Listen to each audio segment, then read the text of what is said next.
So, hi everyone, we're back, and this is our final instalment of Ógra in Conversation With. And today we're sitting down with Ógra, Fianna Fáil, Micheál Martin TD. So, Micheál, how are you? I'm very good, not too bad at all.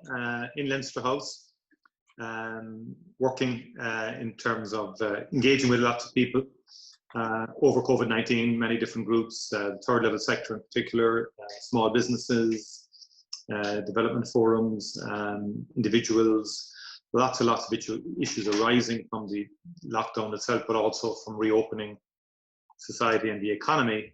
And the big story is economic recovery from all of those engagements. Absolutely, it's a busy time.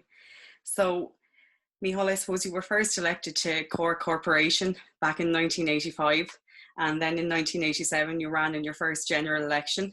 And you were unsuccessful the first time, but then in 1989, you were first elected to Dáil Éireann for Cork South Central. And then you first entered cabinet in 1997, and during that time you held 4 senior ministries, including education and foreign affairs. And then in 2011 you became leader of the Fianna Fáil party, and now you're just coming off your 8th general election campaign and over 30 years of service to the people. So safe to say a lot has happened in that time. An awful lot has happened, obviously, and it's gone very fast. I mean, one thing I would say to young people who might be contemplating a political career is it doesn't happen logically or sequentially, in the sense that it's not ordained. I never thought I would be a politician. I started out wanting to be a history teacher, particularly midway through third level. I suppose our family were always very political. I have to say my grandparents on my maternal side were founding members of Fianna Fáil from East Cork and were involved in the War of Independence. On my father's side, his parents died young. He became a De Valera follower. His brothers went to Great Britain, fought in World War II. One supported the Tory party, one supported the Communists, and one supported the Labour Party in Britain. So, fairly diverse family. But public affairs and current affairs were stuff at home and listening to the news and all of that. We'd only one channel at the time, with RT News.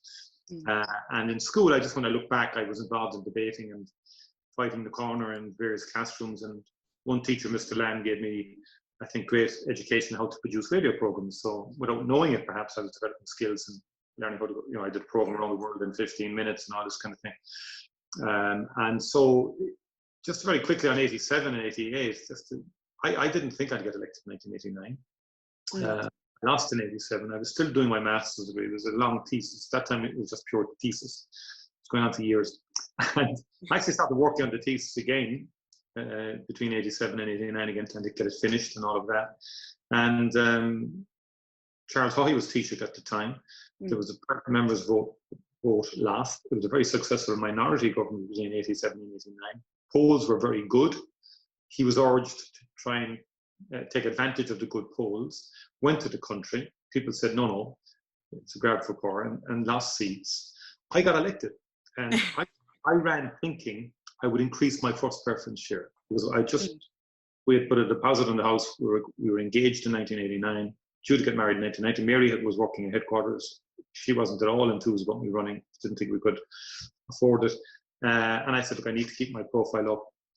And I got elected. The point being, there is no just time that's perfect or optimal. You got to see the moment and go for it.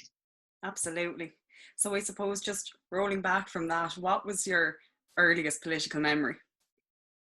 Thinking about that, I have a vague childhood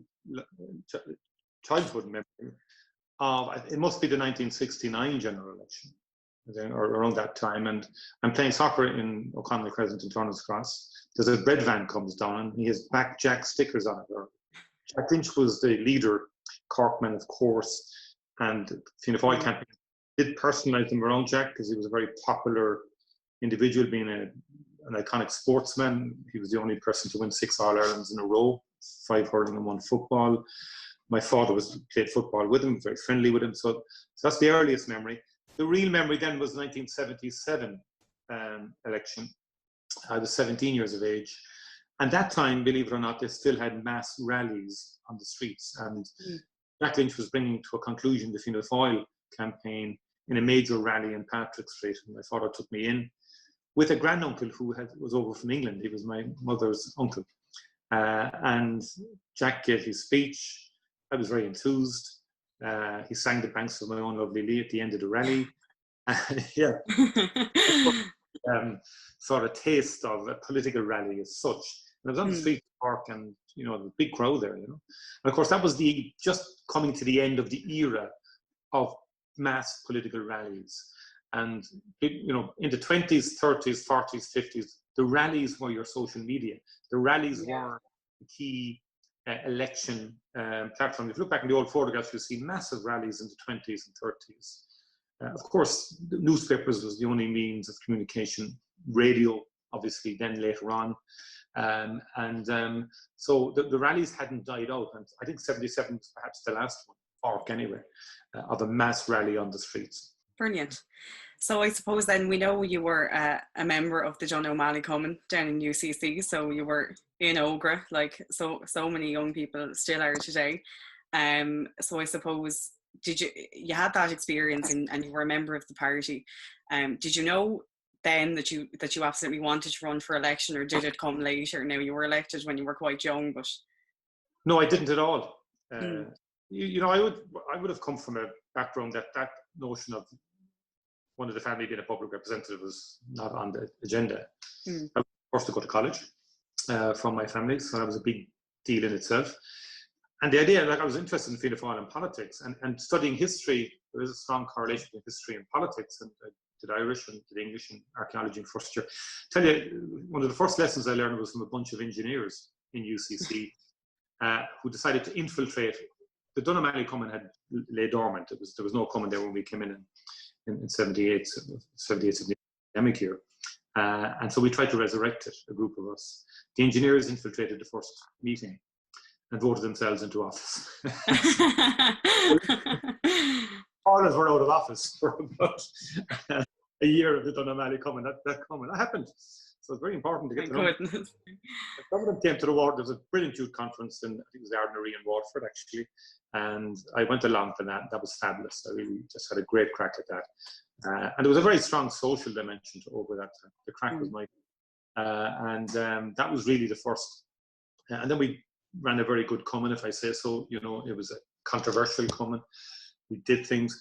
There was 3 general elections during that period, 1981, 82 period. And we were in the North Central constituency, so we were involved in the campaigns of Dennis Lyons and Dan Wallace at the time, and they wined and dined us as students to get our votes for convention, and it was great fun altogether. And we found out the nooks and crannies of Cork North Central. Some of the common went to Dublin, campaigned for Sheila de Valera at the time, because some of them were enthused by Sheila's politics and so on like that, and her views and things. And it's gas really, but it was a very vibrant common. I became chairman then. Again, I didn't think I'd be a public rep, but something was driving me clearly, because I become the Munster rep on the national executive. I got elected at the Malahide Youth Conference. Subsequently, not sure what year that was. Mary, my wife-to-be, then joined the common. Different background, although I didn't know her at all. And that's how we got to know each other. The rest is history, as they say. Absolutely. But I think what happened was, when I was coming to the end of my HDIP, and I think I'd finished the HDIP, I'd been teaching for a year, and an individual came to me, barrister, and said to me, look, we think you'd be a good public representative in the locality. Your father's very well known. He was a former boxer and bus driver, strong personality, well known, popular. And we think you could do it, So that was the first time that I thought of becoming a public.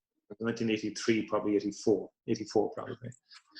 So I suppose, Micheál, just on that, then how, you went from being the chairman of a common down in a college down in Cork to being Ógra on Fianna Fáil.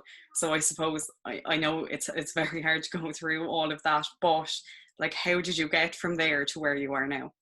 Well, just one important point, even though I was in college, I kept my route. I mean, I was in the first year in college, a very shy student, and I would have not really participated in college life. So I was very involved in the locality, particularly in my Rangers, my local GA club.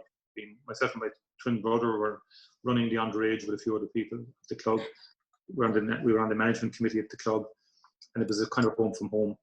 And I think that rooted in the community was important to my electoral success. And so that's important. You know, it's not just about, I mean, you can be active in college, but being active in college doesn't get you elected on the ground. And I think what elected me first in 1985 was my father's popularity, plus the fact that I was very young at the time, and we would have been training minor teams at the time. I was a selector on the Nemo minor team, and our campaign was very much based on getting that vote out. Many of them were not political, but I remember it was a wet election day, and all the older people voted. You often hear the legends about getting the cars out to get the older people out to vote. That evening, my brother discovered that quite a number of the minor team hadn't voted. And they got into the cars and started knocking on the doors and saying, "We come and give me all the vote." And they've forgotten about it. Time work or whatever, and they hopped into the car straight away. Of course we will. And that illustrates, you know, there's a general population out there that sometimes party members may not, you know, obviously those rooted in experience are, that they're there to be won, irrespective of issues or whatever. And by dint of your community engagement and work on the ground, that's a very important thing. And hard work, to me, is the no-brainer when it comes to, if you like, winning elections and having a successful political career. Some will be fortunate, maybe an issue arises and they grab the issue, or some will be fortunate in terms of particular time. But fundamentally, I think to maintain and to engage in politics for a lengthy period of time involves very hard work. Simple as that. Absolutely, yeah. So I suppose then we all know that politics can be difficult in many ways, but it does affect your personal life. And like you say, when you were first elected to the Dáil, you were engaged to your wife Mary, and you got married a year later. And I suppose how down through the years you started a life and a political life, your personal and your political at the same time. So how did you manage that, the two of you together?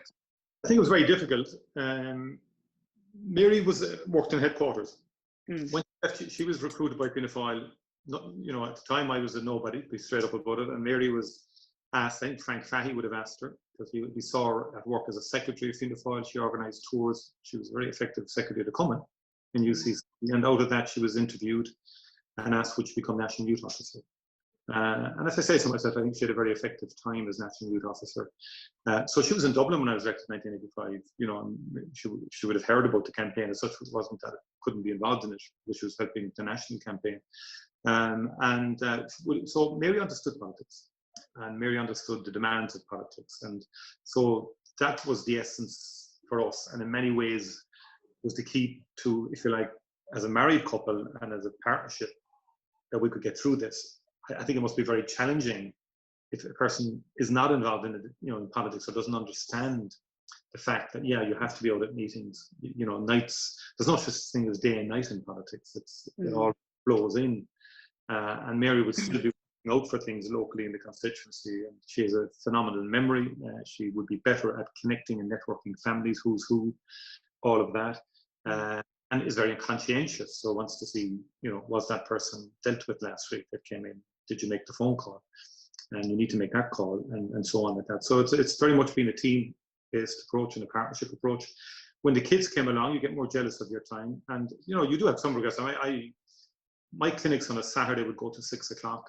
When we were young at the time, you know, nowadays I'm more, you know, I do clinics on Monday, Friday. I'm a bit more manage the time differently, and I go out on Saturdays and meet people at markets and things like that. So you can use your time a bit more usefully and cleverly than maybe. On the other hand, the clinics were invaluable in terms of giving you an insight into problems and challenges that people are facing on the ground, but also an insight into how the system is failing people in different areas. So I have a great believer in the clinic system and getting the problems firsthand from people and their frustration and their anger, and shedding a light on how what you think is a good policy, how it's actually impacting on the ground and so on. You know, so that's how it's worked so far. I think the kids seem to be okay. I mean, Micheál would have been was born when I literally months later was appointed to the front bench, And I suppose myself and Mary are the type of people who throw everything in. You know, I'm full on if I'm a public rep. And so, but he seems to have, you know, coped with it. And you know, there was moments. I always remember he hated me putting on a suit when he was a small child, a baby. Like, he just hated the suit. He knew the suit meant I'm heading off somewhere. You know. Yeah. The thing, but I think sport has helped. I mentioned the Nemo Rangers thing, the soccer with College Corinthians, the hockey that Ava played in Gary Duffin with UCC, and that kind of has helped keep the family unit intact and so on. And you know, and they're all breathing politics. I mean, I was thinking about just in the last general election, the three of them, like Killian and Ava, and they all were all canvassing, knocking doors. And they were so, I mean, I could see in the count day and so on like that. You know. Obviously, they were disappointed with the outcome nationally, but they've got the bug, it seems, in terms of their interest, not what they were going for, like that. But I suppose it's two-tier for them as well, though. For the first part, they're members of the party, but at the same time, like, you're their dad, and so it's great to see that they are out, you know, knocking on the doors and the photos of you all going to vote together. So it's obviously something that has become a bond rather than a divider for you. That's a very good way of putting it. And I think that's exactly what has happened. That's exactly what has happened. It's certainly, I felt that during this election more than it became a bond. And they would know every candidate in the country. You know, and they'd know every count. And they were calculating how the transfers would go. So there you are. You know, so. Absolutely. So I suppose then going from being dad and then you go into the office and being the leader of a major political party. It's kind of funny. Go on. What election was it? It was the 2002 election, I think. We were going for 3 seats in South Central. We had 3 seats going into it. And in the end, Cathy Sinnott in the first count had beaten John Denny, I think, by 2 or 3 votes. So we ordered a recount. And Core C, the Irish language program at the time, was doing a program thinking it was the end of the tallyman because the electronic voting was meant to come in. So they filmed the entire count and they hit the jackpot because they got the recounts. And there's a wonderful photograph of Micheál as a young, he was a 10-year-old, and his head is buried in where we're looking for Fáil votes, and he's opposite everything, you know, at the time. It's a fascinating because, like, I'm unaware of he's wandering around City Hall as this very high tension recount. Yeah. The end, by the way, there was 3 recounts, I think, and it taught me more about electoral or proportional representation than I ever knew. And John Denny won that by 5 votes in the end. And one famous counter who is since deceased, Micheál, he came and he discovered that in one bundle there was 54 transfers from Deirdre Clune that were counted as 50. So if you're ever in a recount, it's the bundles are the key. The bundles are absolutely 50, 49, they can be 51, genuine error. And that tipped the scales in favour of John on that occasion. But anyway, sorry for digressing. It is. It's one of those things, though, you can study the system, but until you actually see it, you go, oh God, like, you don't. So yeah, no, it is. It's something you constantly learn. So then, being the leader of a major political party could be seen as daunting. So do you find that to be true, and what do you enjoy most about it? Well, when I took over the thing, when I was elected, I relished the challenge initially because I felt we could come back. But it is daunting, and one needs a lot of endurance. But at the same time, I've never lost. I mean, it's the difficulty in Irish politics is with the PR system. You're on the ground and you're national and you're in the Dáil and so on. So you're juggling a lot, and it's multi-layered. But what I enjoy the most from being leader of the party is witnessing and helping and nurturing new candidates through. I got a great kick out of the 2014 local elections.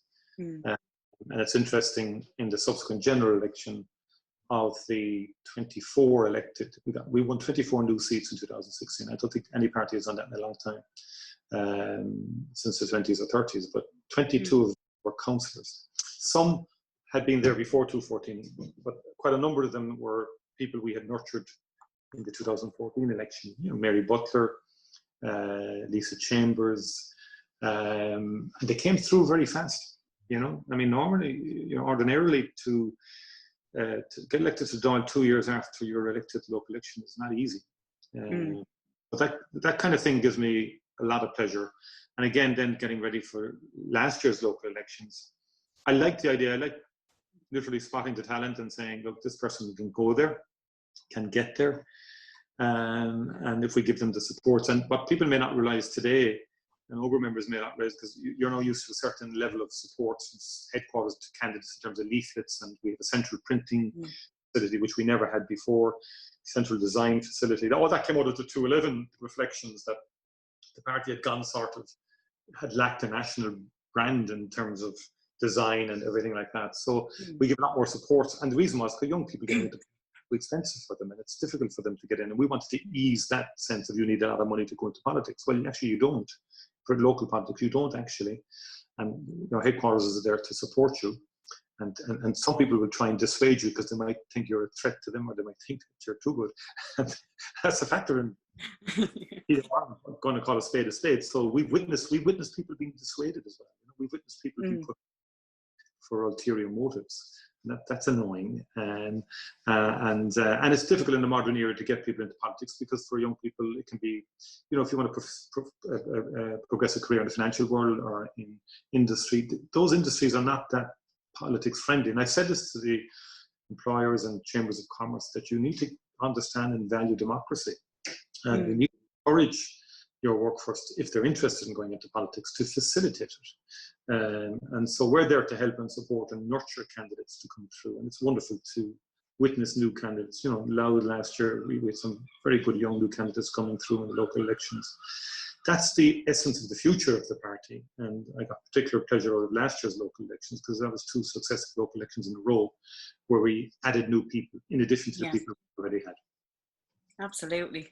And I suppose that's interesting. I think I saw a tweet there a couple of weeks ago, and it said, you should never vote for someone who wants to be a politician. And I was just like, there's this conception out there that it's horrible if people actually want to be a politician, they're somehow greedier. And it's just kind of like, I think you shouldn't do it unless you want to do it, because it's very hard. So you really have to want to make that difference, I would agree 100%. There's nothing wrong with wanting to be a politician. Politics, in essence, must be about trying to make a difference for the better. It must be trying to help your community, your city, county, and your country. And you can do that. We need more people to be interested in politics. And particularly in a time of crisis, because if you look at what's happening in America, or looking even in Great Britain with the Brexit vote, things can suddenly go pear-shaped in a country. When a crisis erupts. And we actually do need people who are committed to political life and committed to politics, in my view. Stability is important in a society. Different opinions, diversity of opinion is important in society. But involvement in politics, to me, is one of the most essential things in a society. To keep it's a civilizing dimension which glues society together and avoids it breaking up. One of the overall fears I have in terms of the future is the growth of authoritarianism all over the world. Democracy is in retreat, even within the European Union. We can see what's happening in Hungary, we can see what's happening in Poland, and so parliamentary democracy is in retreat. So we need people to engage with politics. Absolutely. And I suppose you've spent the majority of your life representing people, and you've been through great times, difficult times in that. And I suppose, why do you do what you do? I think I like doing what I do is the first thing. I enjoy politics. I think if I didn't enjoy it, I wouldn't be here. I also have a great wish to change things all the time. It's a kind of persistent thing in me. And I would also be strategic for the country. So there are things I still want to do. And, as we witness COVID at the moment and so on, young people are getting, in my view, not getting a great deal in this. It's no one's fault at this stage, but we must be very conscious of the fact that this year's leaving certs have had no leaving cert. Had no graduation class. They haven't had the wind down that we all had. They haven't had their normal summer that they could expect. Travel, for example, is now severely restricted. Children need to go back to school next September, and we've got to make that happen. And then broader sense, notwithstanding COVID, there were issues around young people being able to get housing and health access to those, as well as the existential issue of climate change, which is not gone away. And so, we do need a government to achieve those things, and that's why I believe, for the vast majority of my political career, I've been in a party that's been in government, and that we got things done. As a PD, I was able to go to ministers, and both policy-wise and in terms of projects, and get things done. As a minister myself, we were able to do great change in education, big change in health, and so on, and likewise in enterprise and foreign affairs. And so I understand the value and the good that can come from affirmative, positive action in government, and so that's what that motivates me. For example, just to give you one area, I think special needs education. I would have been very involved in the late 90s on that. Again, too many parents are still not certain as to whether their child will have a place next September or not, and I'm not getting the level of supports they should. That annoys me, so I want to transform that experience for people with special needs. That's why I'd like to be in government, and that's what keeps me going. Perfect. And by the way, there's always new issues. Absolutely, I've worked with Vera Toomey for the last 2 years for our daughter Ava and the medicinal cannabis issue. It was a long haul of an issue. It's still ongoing, but I learn. We're all learning, and I have an open mind to issues. So initially, when that issue blew up, people were saying, "What's this all about?" But when I did my investigations and engaged with Vera and so on, I could see there was an issue here, particularly in terms of Ava's condition and her need for, because the conventional medicine is simply not working. But anyway, that's just an illustration of if you're engaged with the public, want to improve life for people, it comes in all different forms at different times. Absolutely. So I suppose then, in terms of your achievements, what stands out the most for you so far? Well, I think that, I don't like talking about achievements, it's kind of maybe self-centered or whatever like that, but obviously the three major areas: special needs education in 1998 as Minister of Education, we did groundbreaking decisions in terms of giving every child with a special need pupil-teacher ratio for the first time. Hard to believe they didn't have a pupil-teacher ratio specific to special needs prior to 1998. We mainstreamed special needs education with SNAs and all of that. Research, we were first in the late 90s in the Department of Education to give research the priority it needed through major investment. The number one, obviously, I think, is the smoking ban, introduced to prohibit passive smoking in the workplace. I didn't expect that it would take off to the degree that it did, or that it would win and capture the imagination of people. And this day, if you want, what's the yardstick about judging issues like that? That is the one issue, no matter where I am, who will stop me, who don't know me, and just say, "Thank you for the smoking ban. I've been meaning to do this for years if I ever came across you," or something like that. And that's very gratifying. And you meet families of whose children had respiratory conditions, from asthma to cystic fibrosis, and you learn that they never were ever in a hotel or prior to the smoking ban or in a pub, because they simply couldn't take the risks with smoke inhalation, the damage it did to lungs and so on like that. So smoking ban. Perfect. So I suppose then, as a politician, your career obviously, and then to some extent your personal life, is played out in the public eye, in the media. How difficult have you found that? Do you find it? And I suppose, how do you overcome any negativity from the media or the public? Yeah, it's difficult actually, and I think as party leader, I've become, particularly after coming through a general election and 2 general elections as a leader of the party, 3 actually. You're much more well known than you thought you were. Politicians always make the mistake, especially in the early years when you're a young TD. You think everybody knows you. They don't. When you're a minister, they don't all know you either.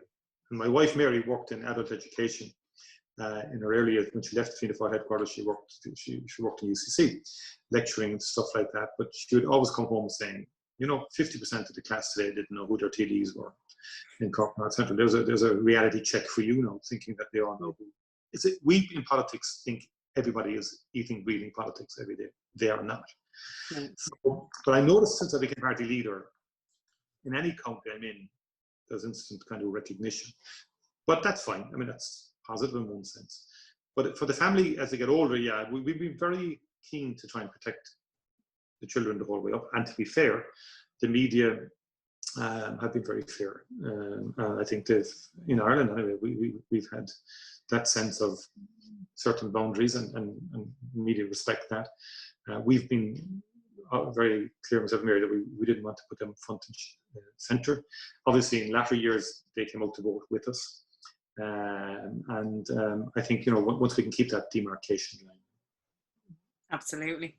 And I suppose for any kind of policy, any election result, as party leader, you're the face of the party. So anything that you've done has been looked at, has been scrutinised, and there can often be a blowback from the media or indeed from the public. So how do you deal with that? How do you find dealing with any negativity? Well, I'm kind of used to that, but to be honest, you do. I mean, we all get annoyed, and we all will rail against so and so for writing that column or writing that article. But you've got to learn to live with that and try and become more philosophical about it. You can't let it eat you up. Like I find opinion polls are the ones that annoy party members the most, or kind of create a short-term negative reaction and takes away from a strategic perspective. I've always kept the strategic perspective. So polls have never shifted my attention from the ultimate strategic goal or objective. And it's quite extraordinary how opinion polls can shape the short-term narrative and have an impact completely disproportionate to the reality of them, because they're only in a point in time. And we've learned from general elections that the general elections themselves become a dynamic all of their own, which can be completely at variance to polls, taken a month or 2 months before that general election. So I noticed within the party that becomes has over the last 10 years, up and down, people still get sucked in by them. And not, whereas I would be far more, for example, no matter what opinion poll you have, Willie O'D will be elected well. You get my point? Yeah, absolutely. Researching constituencies, and we were, if anything, I think we came into the last election probably, in a good position constituency-wide. That opinion poll was I thought it was a rogue, well, not deliberately rogue, but it certainly wasn't accurate. But it had us at 32% at some of the times, and that meant we were front and center in the of the attack. But anyway, but I just think you've got to really develop a thick skin, and you get to separate the job if you can. As I said earlier, the family, they all are into it now as well. And I have to try and tell them to forget about it, Yeah. Brilliant. So I suppose then a lot of people in Ógra are going to be watching this interview. So I suppose, what would you say to any young person wanting to run for election or get involved in politics? Get involved in your community. Stay rooted in your community. Engage with the issues locally. Talk to people. Think of your network. Who do you know? Who do you know in the constituency? And start working on that.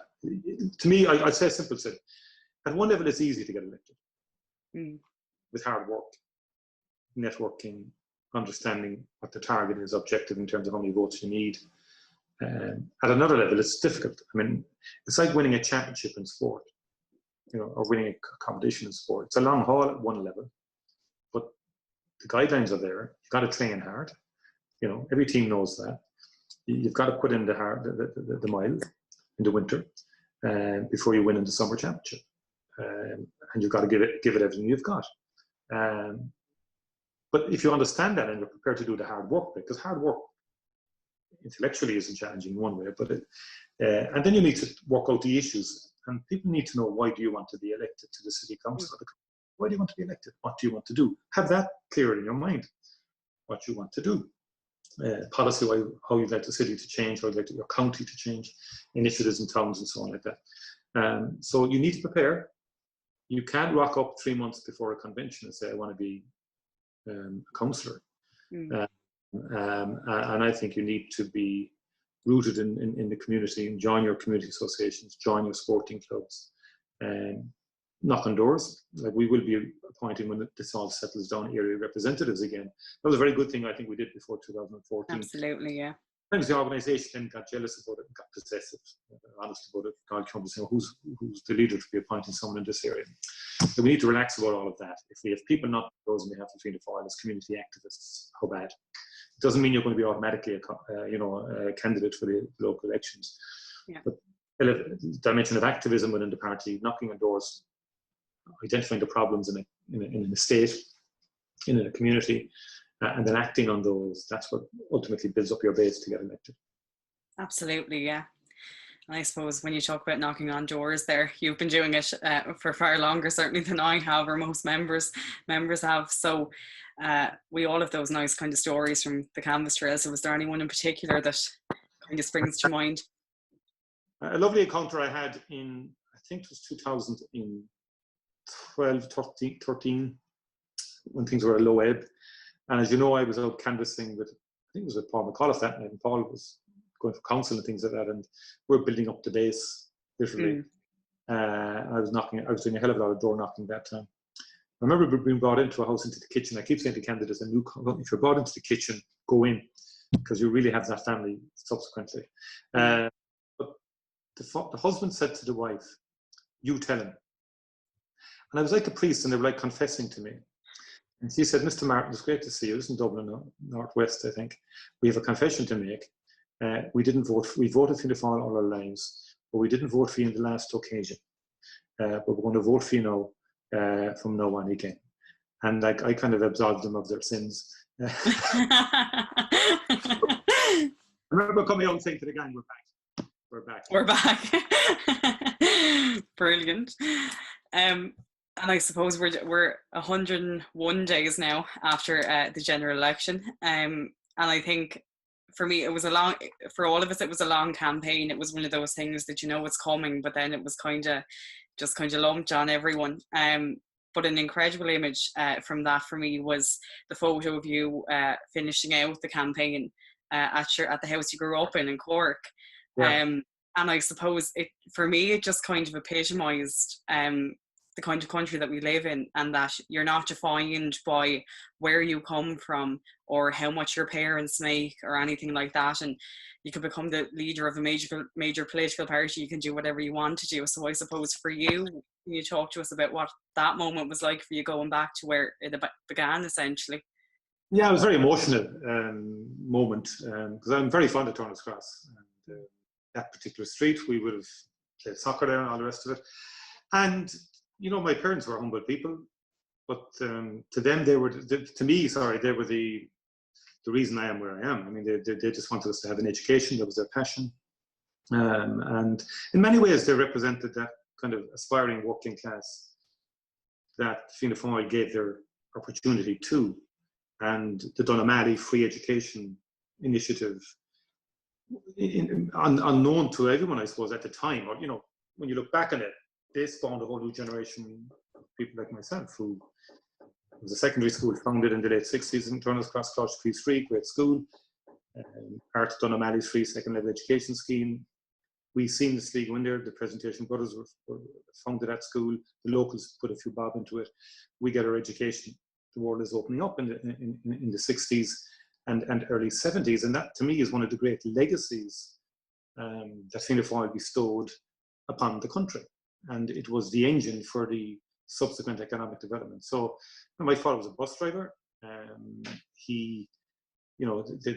But they believed in their country and they believed in education.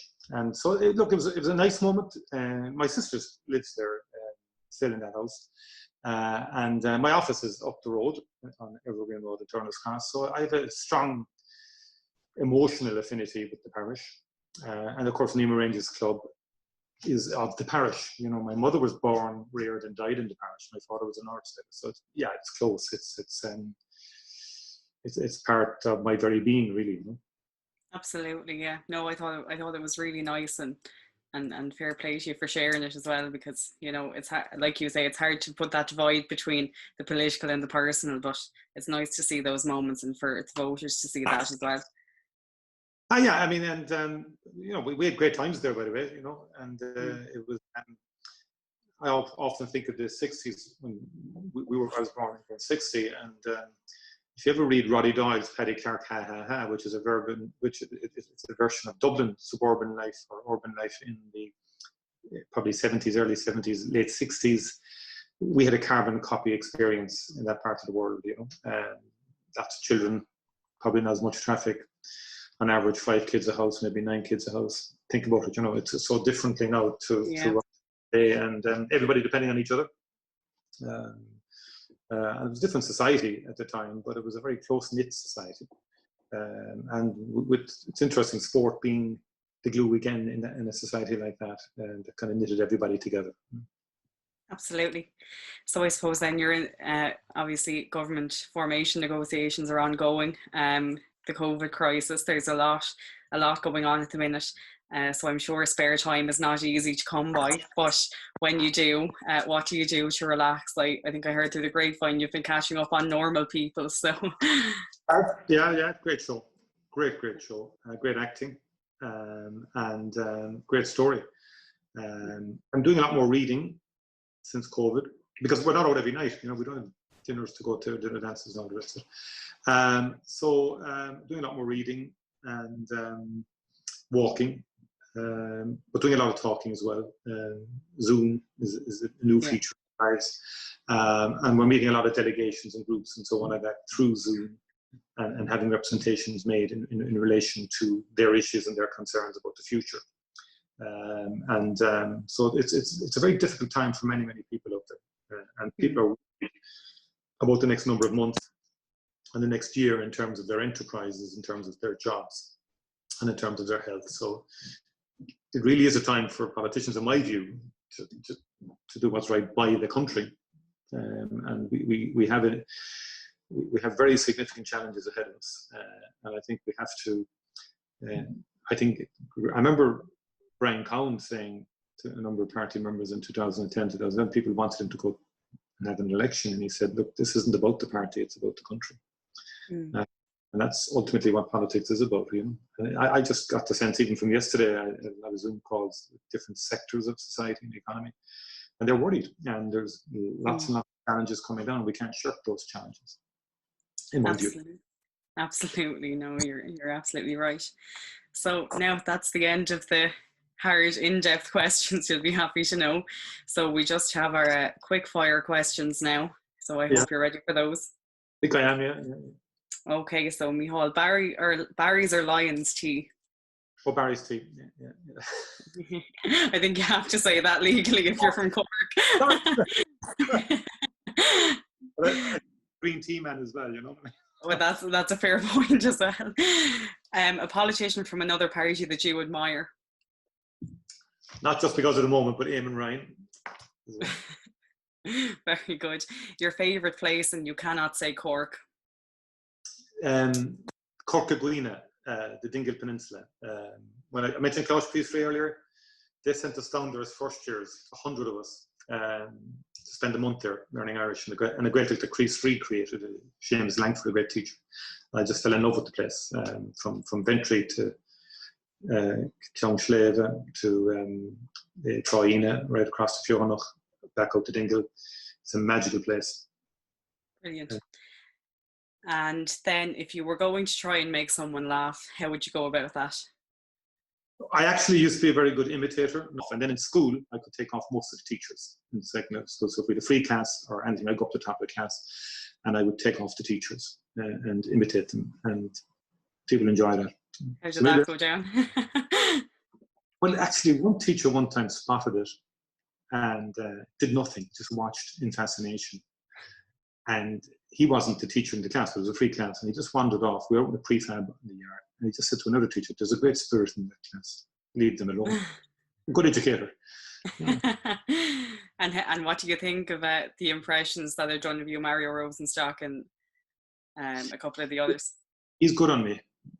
He hasn't done me for a long time, but I think, yeah. And Oliver Callan. Yeah. Fines, yeah, he does a good enough one as well, Brilliant. Right, and the last one, who would you like? He does a very good Willie O'D, I think. Yeah, that's true. And finally, who would you like to play you in a film about your life? That sounds very egotistical and awful question. Cillian Murphy. Okay, very good. That's perfect. Right, okay.